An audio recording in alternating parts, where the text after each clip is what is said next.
Corona महामारी के खिलाफ देश की लड़ाई आदरणीय प्रधानमंत्री जी के नेतृत्व में मजबूती के साथ लड़ी जा रही है। भारत सरकार और आदरणीय प्रधानमंत्री जी के मार्गदर्शन में देश में आबादी के हिसाब से सबसे बड़े राज्य उत्तर प्रदेश में भी इस लड़ाई को हम मजबूती के साथ आगे बढ़ा रहे हैं।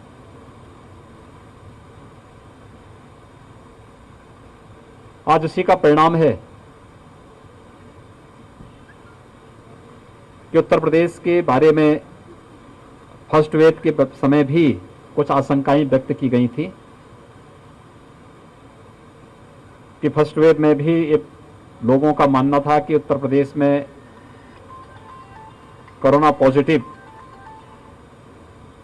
जो केसेज होंगे पर डे अगस्त सितंबर में 1 लाख प्रतिदिन आने लग जाएंगे।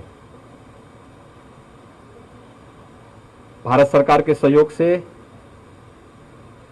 शासन, जनप्रतिनिधि, प्रशासन, स्वयंसेवी संगठन, हेल्थ वर्कर, कोरोना वॉरियर्स, इन सब के सामूहिक सहयोग से उत्तर प्रदेश सरकार ने फर्स्ट वेव में जो मैक्सिमम एक्टिव केस गए थे वह 67,000 तक गए थे, वहां उसको नियंत्रित कर दिया था। और एक दिन में जो सर्वाधिक केस आए थे वो 7,200 आए थे।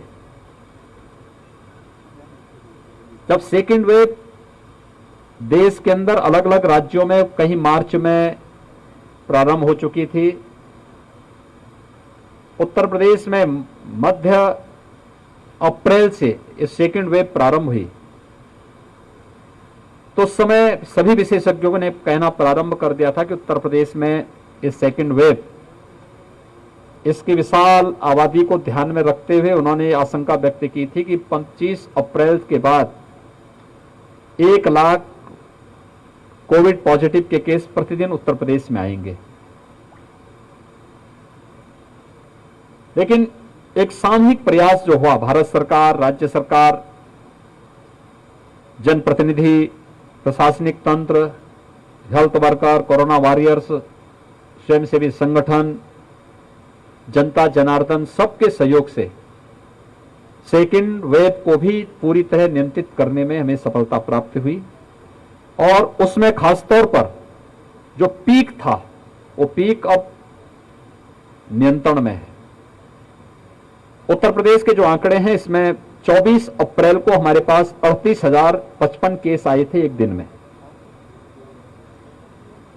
वो सर्वाधिक थे एक दिन में आने वाले केस। आज 10,600 पूरे प्रदेश के अंदर 10,600 कोविड पॉजिटिव के केस आए।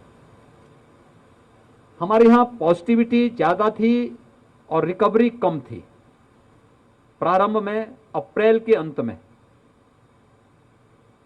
उसका परिणाम था कि 30 अप्रैल पहुंचते पहुंचते 30 अप्रैल तक प्रदेश के अंदर 3,10,000 एक्टिव केस हो गए थे। ये भी संख्या सर्वाधिक थी।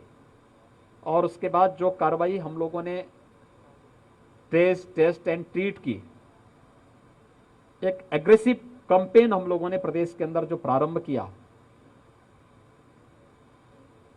उसमें आज प्रदेश के अंदर एक्टिव केस की संख्या घट करके 1,63,000 हो गई है। यानी 1,47,000 एक्टिव केस पिछले 15 दिन के अंदर प्रदेश के अंदर कम हुए हैं। प्रदेश सरकार ने अब तक 4.5 करोड़ कोविड के टेस्ट करवाए हैं। कॉन्टैक्ट ट्रेसिंग व्यापक पैमाने पर चल रही है। ट्रीटमेंट की सुविधाएं बढ़ाई। फर्स्ट वेव में लेवल 1 के हॉस्पिटल की आवश्यकता ज्यादा थी। 1,16,000 बेड हम लोगों ने उस समय क्रिएट किए थे। लेवल 2, लेवल 3 के हमारे पास 23,000 के आसपास बेड्स थे। लेकिन फर्स्ट वेव के पहले जब 2 मार्च 2020 को पहला कोविड पॉजिटिव प्रदेश में आया था, तो हमारे पास टेस्ट की क्षमता नहीं थी। तब हमारे पास बेड्स भी नहीं थे। हमें उस पहले कोविड पॉजिटिव पेशेंट को सैंपल जांच करने के लिए एनआईबी पुणे भेजना पड़ा था और उनके उपचार के लिए उन्हें सफदरजंग दिल्ली एडमिट करना पड़ा था। आज प्रदेश में हमारे पास क्षमता है टेस्ट की, 2.5 लाख से 3 लाख टेस्ट प्रतिदिन प्रदेश स्वयं कर सकता है। इसके साथ ही प्रदेश के अंदर लेवल 1 के बेड्स की संख्या बहुत कम, उसकी डिमांड है, लेकिन लेवल 2 और लेवल 3 की बेड की मांग ज्यादा हुई, ये संख्या में बढ़ानी पड़ी। 80,000 बेड हम लोगों ने बढ़ाए हैं। तो कोरोना के खिलाफ जो एक लड़ाई है उसमें इस स्तर पर जाकर के जब ये लड़ाई लड़ेगी तब पॉजिटिविटी कम हुई, रिकवरी बढ़ी, एक्टिव केस कम हुए और प्रतिदिन भी टेस्ट क्षमता हमने बढ़ाई है, लेकिन पॉजिटिव केस की संख्या लगातार कम हो रही है। हम लोगों ने यानी इस समय 2.5 लाख से लेकर 2.25 लाख टेस्ट प्रतिदिन हम लोग कर रहे हैं। मार्च तक ये संख्या 1.25 लाख से लेकर 1.5 लाख तक थी। हमने इसको लगभग दुगना किया है और दुगने से ज्यादा टेस्ट इस समय हम लोग फर्स्ट वेव के बाद प्रारंभ हम लोगों ने किया है। कुछ आशंकाएं हैं जिनको लेकर के राज्य सरकार ने अपने स्तर पर कार्रवाई प्रारंभ की है। जैसे हर जनपद में हम लोग शासन ने पहले ही एडवाइजरी जारी की है कि पोस्ट कोविड पेशेंट के लिए, यानी जो लोग कोविड से रिकवर कर चुके हैं लेकिन उसके बाद जो कॉम्प्लिकेशंस उनमें आ रहे हैं, इसके बारे में भी हमें कुछ कार्य योजना तैयार करके रखना चाहिए। हर एक जनपद को कहा गया कि इसके लिए अलग से वार्ड बना करके उनको उसके बारे में ऑब्जर्वेशन करके उनकी वहां पर डॉक्टर के ऑब्जर्वेशन में उनका उपचार होना चाहिए। कि नेगेटिव रिपोर्ट तो उनकी आ चुकी है लेकिन कुछ कॉम्प्लिकेशंस हैं तो उसमें भी उनको सुविधा मिलनी चाहिए और निःशुल्क सुविधा मिलनी चाहिए। दूसरा, ब्लैक फंगस का एक नया मामला आया है प्रदेश के अंदर, कुछ केसेज इसके आए हैं। कल ही राज्य सरकार ने इसके बारे में पूरे प्रदेश को एक एडवाइजरी जारी की है। एडवाइजरी के साथ साथ इसमें क्या सावधानी बरतनी है, कौन लोग इसकी चपेट में आ सकते हैं, क्या करना चाहिए और कौन कौन दवा उपयोग इसमें हो सकती है डॉक्टर की देखरेख में, और उसकी हर एक जनपद में व्यवस्था की जा सके, इसके बारे में व्यापक तैयारी करने के लिए कहा गया। और इसका कल वर्चुअल ट्रेनिंग का कार्यक्रम भी हम लोगों ने प्रदेश के अंदर, जो हमारा एक चिकित्सकों का, विशेषज्ञ चिकित्सकों की एक टीम है, उस टीम के माध्यम से इस कार्यक्रम को हम लोगों ने प्रदेश के अंदर संपन्न किया है। SGPGI, KGMU, RML जैसे प्रतिष्ठित संस्थान हैं, उनके माध्यम से इस कार्यक्रम को कल आगे बढ़ाने का कार्य भी हुआ है। तीसरी आशंका है लोगों को कि थर्ड वेव के लिए क्या होगा। घबराने की आवश्यकता नहीं। केंद्र और राज्य सरकार मिलकर के सभी प्रकार की व्यवस्थाओं को करने का प्रयास कर रही है। राज्य सरकार ने पहले ही इस दिशा में कार्य प्रारंभ करना शुरू कर दिया है। हर जनपद में पीडियाट्रिक के ICU के निर्माण की कार्रवाई, उसके लिए हम लोगों ने पहले चरण में हर जनपद में महिला और बच्चों के लिए एक हॉस्पिटल डेडिकेट करने के लिए कहा है। उस पर कार्य प्रारंभ हो चुका है। 102 की 2200 एम्बुलेंस जो महिला और बच्चों ही के लिए उपयोग में आएंगे, उस पर भी कार्य हो रहा है, कार्य एकदम लागू हो चुका है। और पीडियाट्रिक के ICU, क्योंकि उत्तर प्रदेश के पास इसका अनुभव है, हम लोगों ने इंसेफ्लाइटिस की एक लड़ाई प्रदेश के अंदर सफलतापूर्वक लड़ी है और इसमें 95% से अधिक मौतों को प्रदेश के अंदर रोका है। हम लोगों को उस समय पीको के निर्माण की कार्रवाई करनी पड़ी थी और हम लोगों ने सभी उन जनपदों में जो इससे ज्यादा प्रभावित थे वहां पे पीडियाट्रिक के ICU बनाए थे। पीडियाट्रिशियन, पैरामेडिक्स, नर्सिंग स्टाफ, आशा, आंगनबाड़ी और अन्य सभी इस प्रकार के जो लोग इस अभियान के साथ जुड़ते हैं, उन सभी की ट्रेनिंग के एक बृहद कार्यक्रम को हम लोगों ने आगे बढ़ाया। और ये बृहद कार्यक्रम हम लोगों ने प्रदेश के अंदर बनाने की कार्रवाई अभी से प्रारंभ कर दी है और हर एक जनपद में इसके लिए व्यापक तैयारी हो रही है। कहीं भी किसी भी प्रकार से घबराने की आवश्यकता नहीं। धैर्य के साथ एक जो आशंका है वह है कि कोरोना शहर में तो नियंत्रण में हो गया। जैसे यहां पर पीक आया था तब लगभग 2000 केस यहां पर आए थे 30 अप्रैल के आसपास। आज 300 साढ़े 300 के आसपास केस यहां पर है,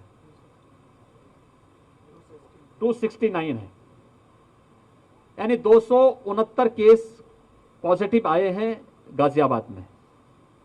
और इसी आशंका को देखते हुए मैं स्वयं भोगपुर में एक गांव में स्वयं मैंने निरीक्षण किया है। मैं आज सुबह नोएडा में भी एक गांव में गया था, मेरठ में भी मैंने एक गांव का विजिट किया था, और मैं जब गाजियाबाद में आया था तो गाजियाबाद में आने के बाद मैं सबसे पहले गांव का ही विजिट पे गया था। उस गांव में आज के दिन पर एक भी व्यक्ति, लगभग 2500 की आबादी का गांव है, निगरानी समिति वहां पर पूरी एक्टिव है। लोगों ने इस बारे में कहा था कि यहाँ पे 7-8 लोग ऐसे थे जो लक्षण युक्त थे, लेकिन जब हमने उनकी जांच कराई, हमने उनको तत्काल मेडिकल किट उपलब्ध करवाया और जब उनकी जांच कराई तो सभी नेगेटिव थे। सामान्य वायरल फीवर था या सर्दी जुकाम खांसी था, वे सभी लोग ठीक हो चुके हैं, कहीं किसी को कोई प्रॉब्लम नहीं है। और हम लोग इसको हर एक गांव में, प्रदेश के अंदर 72,000 निगरानी समितियां प्रदेश के अंदर गांव में भी और शहरी क्षेत्रों में भी स्क्रीनिंग के कार्य के साथ जुड़ी हुई हैं। मेडिसिन किट उनके माध्यम से लक्षण युक्त और संदिग्ध पेशेंट को उपलब्ध करवाई जा रही है। फिर आरआरटी जाकर के वहां पर उनका एंटीजन टेस्ट करती है, और उस मामले में फिर अगर कोई व्यक्ति कहीं भी कोई इस प्रकार की स्थिति आती तो उसके लिए तत्काल जिला प्रशासन और स्वास्थ्य विभाग की टीम आगे की कार्रवाई करती है। होम आइसोलेशन में रहने वाले प्रत्येक व्यक्ति को टेली कंसल्टेशन की सुविधा उपलब्ध करवाई जा रही है और उसके बेहतर परिणाम सामने आ रहे हैं। यहाँ की ICCC को मैंने स्वयं भी निरीक्षण किया, गाजियाबाद में मैंने निरीक्षण किया, इससे पहले सभी जनपदों में मैंने निरीक्षण किया है। तो ये सारी स्थिति प्रदेश के अंदर है। मेरी आप सबसे भी अपील है, राज्य सरकार अपने स्तर पर कार्य कर रही है और केंद्र सरकार का पूरा सहयोग और मार्गदर्शन इस संबंध में प्राप्त हो रहा है। हर एक तबके का ध्यान सरकार रख रही है। प्रधानमंत्री गरीब कल्याण पैकेज के अंदर हर गरीब को पर यूनिट 5 किलो खाद्यान्न वितरण की कार्रवाई चल रही है। इसके अलावा राज्य सरकार ने भी तय किया है कि 3 महीने तक, अगले 3 महीनों के लिए प्रदेश के अंदर जितने भी कार्ड धारक हैं या जितने भी जरूरतमंद होंगे उन सबको निःशुल्क खाद्यान्न हम लोग उपलब्ध करवाएंगे। 15 करोड़ लोग ऐसे हैं जिनको हम लोग खाद्यान्न उपलब्ध कराते हैं, इसको निःशुल्क खाद्यान्न उपलब्ध कराते हैं। इसलिए जनप्रतिनिधियों से भी, प्रशासन से मैंने कहा, जितने भी जरूरतमंद होंगे, अगर राशन कार्ड नहीं है, किन्हीं कारणों से राशन कार्ड निरस्त हुआ है, उसको तत्काल सत्यापन करवा करके उन्हें खाद्यान्न उपलब्ध, राशन कार्ड बनवा करके खाद्यान्न उपलब्ध कराने की कार्रवाई तत्काल प्रारंभ करने की तैयारी करनी चाहिए। दूसरा,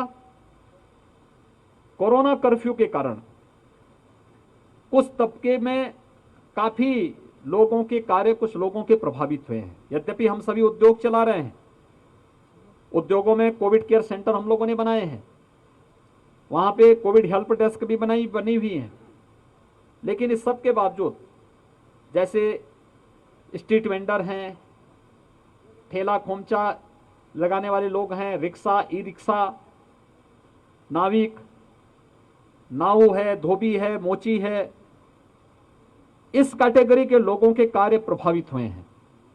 इन सभी लोगों को 1000 रुपये का मासिक भत्ता सरकार अलग से उपलब्ध करवाने की कार्रवाई प्रारंभ कर चुकी है और उन्हें भी लगभग 1 करोड़ ऐसे लोग होंगे जिनको हम लोग इससे आच्छादित करेंगे। और कोरोना के खिलाफ इस पूरी लड़ाई को उन सभी जनता जनार्दन के सहयोग से, इस अभियान के साथ जुड़े हुए सभी संबंधित के साथ मिलकर के हम लोग एक बार फिर से देश की इस लड़ाई को विजयी की ओर बढ़ाएंगे। मेरी आप सबसे भी अपील है कि पब्लिक अवेयरनेस में आपकी बहुत अच्छी भूमिका, महत्वपूर्ण भूमिका है। हम लोग लोगों से इस बारे में कहें। देखिए, फर्स्ट वेव से ही इस आशंका को व्यक्त की जा रही है कि हाई रिस्क कैटेगरी से जुड़े हुए लोग घर से बाहर न निकले। खासतौर पर आपने देखा होगा, ये ब्लैक फंगस, डायबिटीज से जुड़े हुए लोग इसकी चपेट में आ रहे हैं। जिनका डायबिटीज अनियंत्रित है या जो अपनी मर्जी से स्टेरॉइड ले रहे हैं, उसका ये साइड इफेक्ट है। और इसके लिए आवश्यक है कि हाई रिस्क कैटेगरी से जुड़े हुए लोग सावधानी रखें, घर से बाहर न निकलें, घर के अंदर भी मास्क धारण करें। शेष अन्य लोग घर के बाहर निकलते भी हैं तो मास्क जरूर पहने, 2 गज की दूरी का पालन करें। किसी चीज को छूते हैं तो सैनिटाइजर से या पानी और साबुन से हाथ धोएं। इन नियमों का पालन हर व्यक्ति करेगा तो कोरोना के खिलाफ देश की इस लड़ाई को विजयी बनाने में बहुत देर नहीं लगेगी और इस कार्यक्रम को आगे हम लोग मजबूती के साथ आगे बढ़ा रहे हैं।